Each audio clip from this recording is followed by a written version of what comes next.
Well, the president was alternately charming, pugnacious, direct. He has a very blunt way of speaking. The language is often quite crude, not in terms of swear words, but it's just very direct.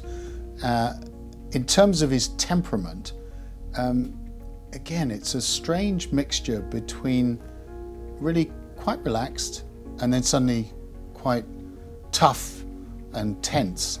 And I think the really dramatic moment, of course, was when he said that the United States would be prepared to take unilateral action against North Korea if China didn't support efforts to shut down this nuclear program.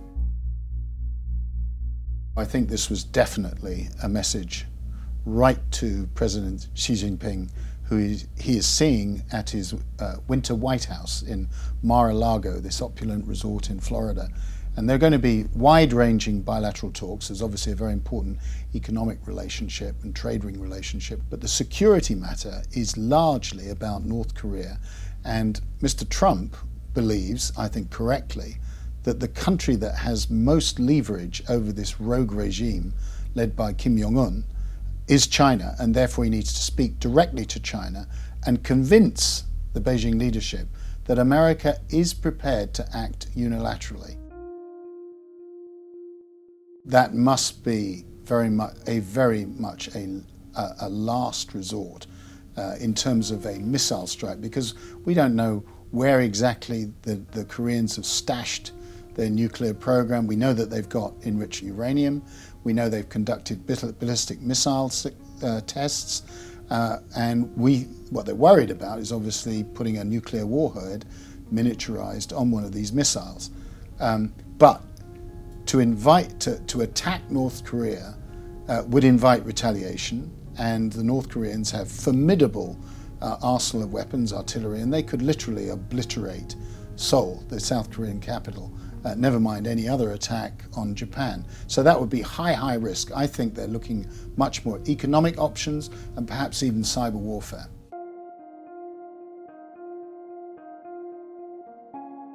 I think that they're going to be tough-ish, but it'll be talk at the beginning. So they're not ready to, for example, brand China as a currency manipulator. They're not ready to, and President Trump made this very clear in his interview, that he's not prepared to talk about tariffs, imposing tariffs against Chinese goods or anything like that.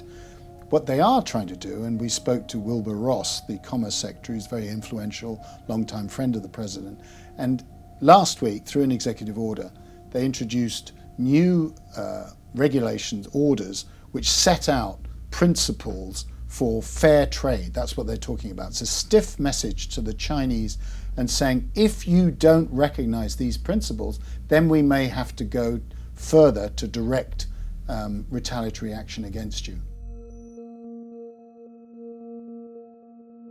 There is the most interesting, serious power plays going on behind the scenes between a camp led by, I would say, the realists, the tough realists, people like Gary Cohn, the ex-number 2 at Goldman Sachs, who's head of the National Economic Council, and Wilbur Ross, the private equity billionaire. And these are the people who are for enforcing trade rules, but they're not looking at overturning the system. People like Steve Bannon, the ideological firebrand, and former campaign manager to President Trump, is a very influential figure behind the scenes, and he's almost certainly for pushing for more.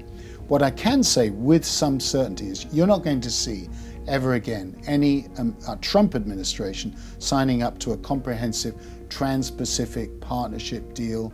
That's not on the table. They're going to look for aggressive bilateral deals with different countries. They're now saying, we don't believe that the European Union should collapse or disintegrate following Brexit. We see it as important that it holds together. And by the way, we would like to do a free trade deal with the EU.